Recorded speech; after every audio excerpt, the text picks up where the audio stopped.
Assalomu alaykum aziz kuzatuvchilar. Men sizlarni YouTube kanalidagi birinchi videomda ko'rib turganimdan xursandman. Men o'zim haqimda qisqacha tanishtirsam, men Mahmudov Saidjon Botirovich 7 yillik ish tajribasiga ega umumiy jarrohman va shu kunga qadar mingdan ortiq operatsiyalarni qilib, kasallarning yaxshi bo'lishiga, tuzalishiga sababchi bo'lib kelmoqdaman. Men asosan shoshilinch va rejali operatsiyalarni bajarib kelmoqdaman. Bulardan shoshilinch operatsiyalardan appenditsit, ichak tutilishi, oshqozon yaralarining teshilishi va peritonit kasalliklari bilan operatsiyalarni bajarib kelmoqdaman. Rejali operatsiyalardan zob kasalligi, varikoz kasalligi, churralarni plastika qilish va o't qopini olib tashlash operatsiyalarini bajarib kelmoqdaman.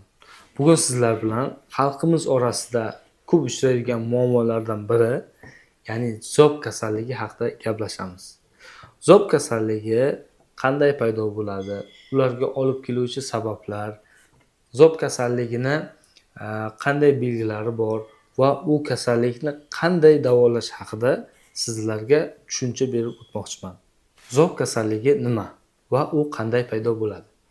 Zob kasalligi qalqonsimon bezning kattalashishi bilan kechadigan jarayon bo'lib, bunda asosan qalqonsimon bez gormonlarining disbalansi, ya'ni buzilishi, yod yetishmovchiligi va bez to'qimasining yallig'lanishi bilan kechadigan jarayonlar hisoblanadi.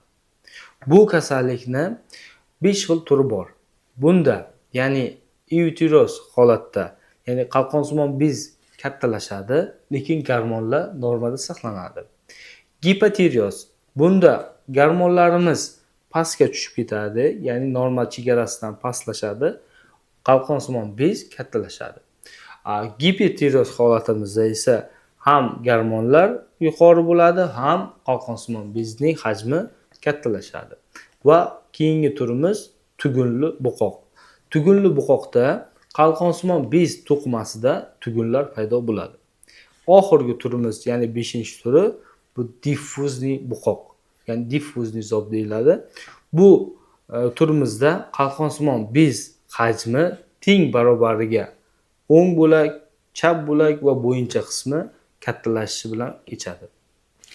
O'zbekiston endemik zona bo'lganligi sababli bizning aholimizda yod tanqisligi kuzatiladi va bu tanqislik hisobiga aholimizda barcha turdagi zob turlari uchraydi.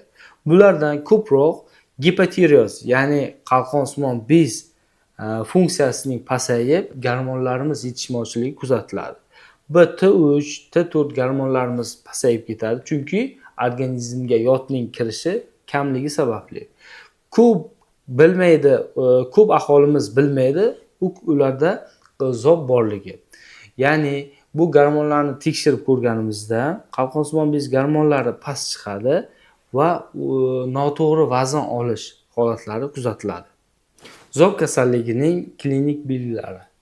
Bunda bemorlarda qalqonsimon bezning kattalashishi, asabiylik, yurakning tez yoki sekin urishi, vaznning sababsiz ko'payishi yoki kamayishi, qalqonsimon bezda tugunlarning paydo bo'lishi,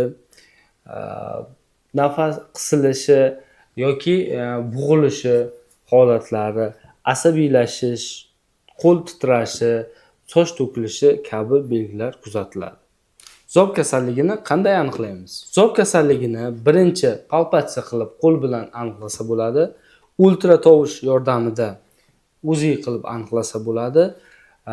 Gormonlarni tahlil qilib T3, T4, T2 gormonlarini ko'rib aniqlasa bo'ladi va biopsiya, punksion biopsiya, jidkostnoy biopsiya qilib aniqlasa bo'ladi. Zob kasalligini davolash turlari. Zob kasalligi darajasiga qarab davolanadi. Bunda yod yetishmovchiligi bartaraf etiladi.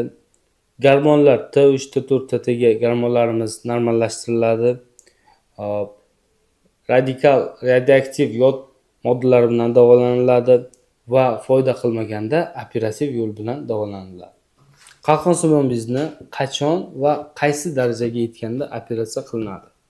Qalqonsimon bezni bizning dori mahsulotlarimiz ta'siri bo'lmaganda operatsiya qilinadi. Qalqonsimon bezda tugun, kista yoki o'simtalar bo'lganda, bu o'simtalarning razmeri 1 santimetrdan katta bo'lganda operatsiya qilinadi va qalqonsimon bezni estetik kattalashishi, ya'ni estetik sabab tufayli operatsiya qilsa bo'ladi. Xulosa qilib aytganda, aziz do'stlar, sizlar bilan zob kasalligi haqida qisqacha gaplashdik. Ularning turlari, ularni aniqlash va davolash choralari va qachon operatsiya qilish haqida gaplashdik. Agar sizda ham zob kasalligi bilan bog'liq muammolar bo'lsa, pastdagi raqamlar orqali bizga murojaat qiling. Bizning manzil Samarqand shahar tibbiyot birlashmasi va shu manzil orqali murojaat qilib kelganingizda biz sizlarga yordam beramiz. To'liq ma'lumot olish uchun pastdagi raqamlarga aloqaga chiqishingiz mumkin va biz sizga to'liq ma'lumot beramiz. Agar savollaringiz bo'lsa, kommentariyada yozib qoldiring, biz ularga javob beramiz.